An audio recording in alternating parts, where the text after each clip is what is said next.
cash. Real money, the whole bit, you know? And you'd probably say, no, nobody in their right mind would turn that down. That's probably true. That's probably true, although there's not an animal on earth that would take that $10 billion over a bite of their favorite food. You've got to agree with me there. Nevertheless, I understand you not turning down that offer for $10 billion. But now let me ask you something else. Let me tell you, I'm so rich that I could give all 7+ billion people on the face of the earth $10 billion.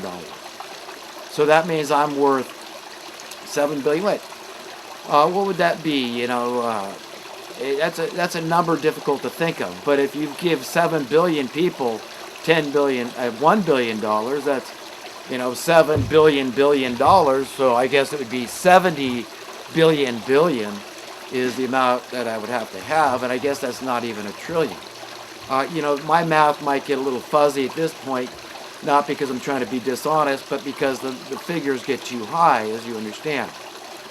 So you understand then, how would you feel then if I said I'm going to give everybody on earth that same $10 billion? Then how do you feel about it? Would you reject it and say, well, wait a minute, then I'd be no better position than anybody else? Okay, if everybody was rich to that degree, super rich, what would happen? My money would be worth anything. It would lead to Zimbabwe, hyperinflation, or what was it? I can't think of the town in Germany where they had that issue. No, you folks, it would not happen. What would happen is you'd have a level playing field. The game would be instantly nullified. You see, and people like JFK that understood things like sound currency would have led us to a state of full universal prosperity, not just in America, but around the world, because it would spread like yeast throughout the world. People could copy the same recipe, the same formula for how to have full prosperity in a gradual fashion. That's what sound currency would bring. It's a very, very, very radical notion if you understand it. But I would tap into the teachings of the great economist Adam Smith to make my point. And I would say where Adam Smith pointed out that your labor is every nation's single greatest asset. And this is easy to understand if you fundamentally understand that absolutely nothing gets done, has gotten done, or will get done in the future without simple laborers, okay? Common, often uneducated workers that are doing mundane, tedious jobs that do not require a lot of education. But these are jobs that people might that enjoy, okay? People have an intrinsic, an inherent need to want to be useful, to not want to be self-serving pissants. They have an instinct to be relevant, to utilize their God-given talents, believe it or not, that you behold that instinct.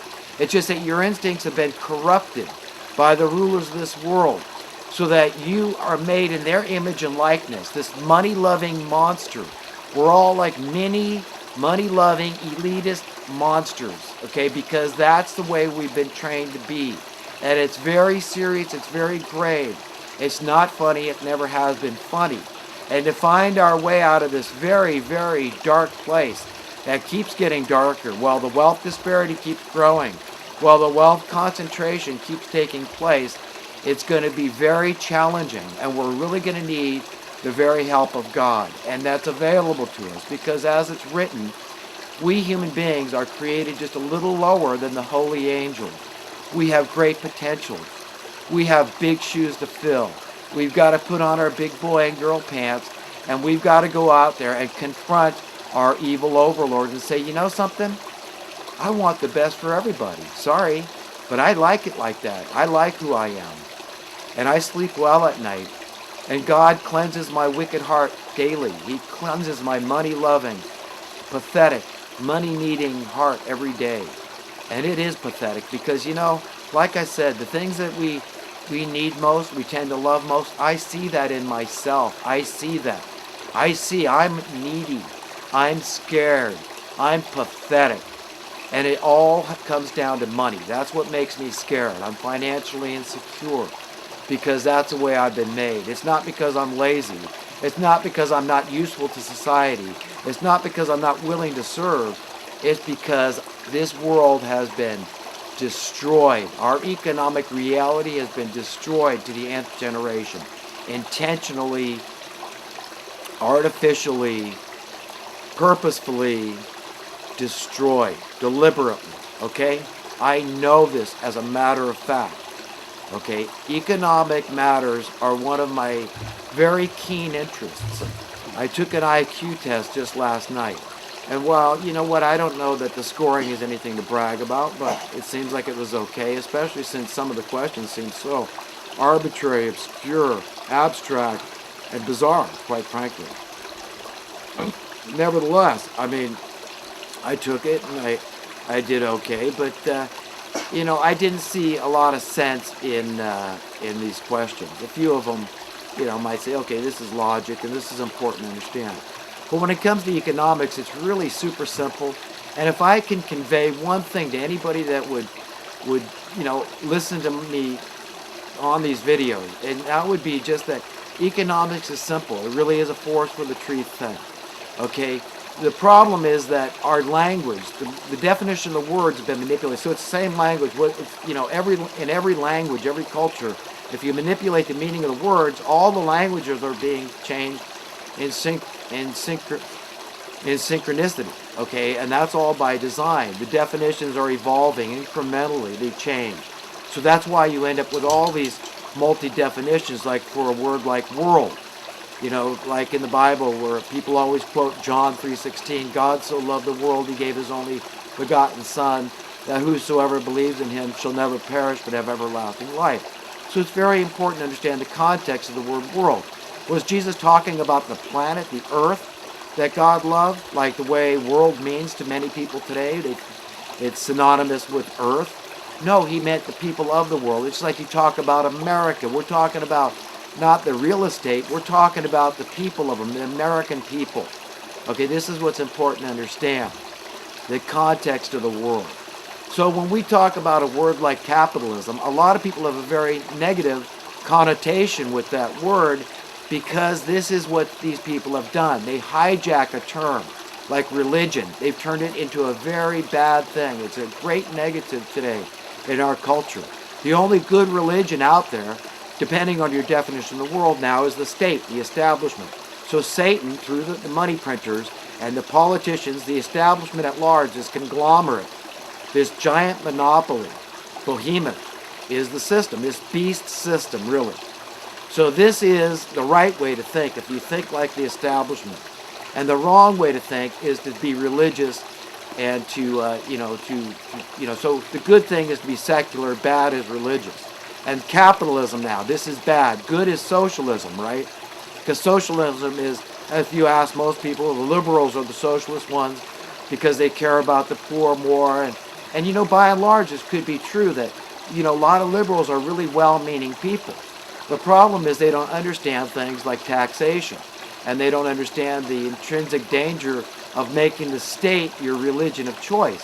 And saying, no, this is good that these are the authoritarians, these are the totalitarians, the fascist master, these are the only ones that are right to have, the only ones that are, worthy to have this monopoly of power through armaments, the guns and the bombs and through force.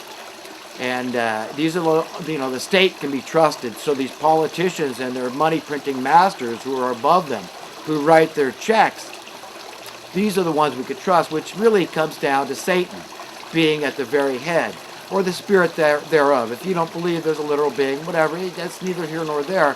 But if people by their actions are behaving in this evil way, and we know they hire people, they hire murderers, they hire mercenaries, and they manipulate our minds and our hearts and our spirits and our very souls, and definitely manipulate our bodies. Okay, this is all part and parcel. They manipulate our beliefs, and people will go out and kill, and they will die for their beliefs. These are their fruits. By their fruits you will know them. They are monsters. So they behold that spirit of Satan, and it's by evidence in their fruits that they go out. They're murderous gaggle of ruthless thugs. Okay. So the idea that they would dare manipulate the meaning of the words and confuse us, because that's what they can do. So you use a word and people are like, I don't know how you're using it. What does it mean? Like the word idealist is bad. Hey, you're an idealist. You're a nut, fruitcake, pipe dreamer. Okay, that's why you're dumb, utopian. Cuckoo. That's never going to happen. Humans are just too evil. We're just too greedy. Yeah, we can never have that place. It's impossible.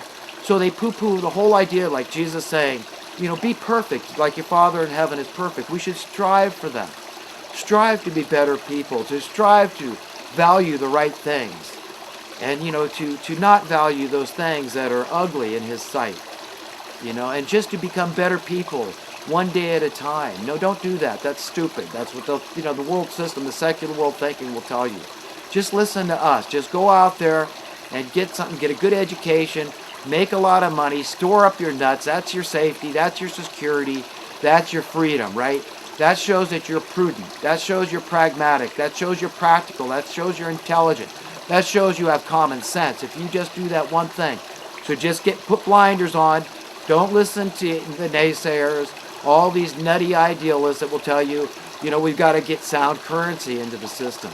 We've got to have checks and balances. This is the only hope. But capitalism and economics is super easy to understand. It comes down to supply and demand principles, of which Adam Smith, he described very well. Though the book, The Wealth of Nations, is a very tedious read, and a lot of the stuff is just reading so that you could, he was just evidencing he did the math. He literally did all the math. So when you come across these calculations he did, and he's comparing various prices and wages and all this sort of things, and the employment rates and unemployment rates and all this around the world, the price of tea in China, this sort of stuff, and taxes and all this stuff, land ownership and the rent of the land.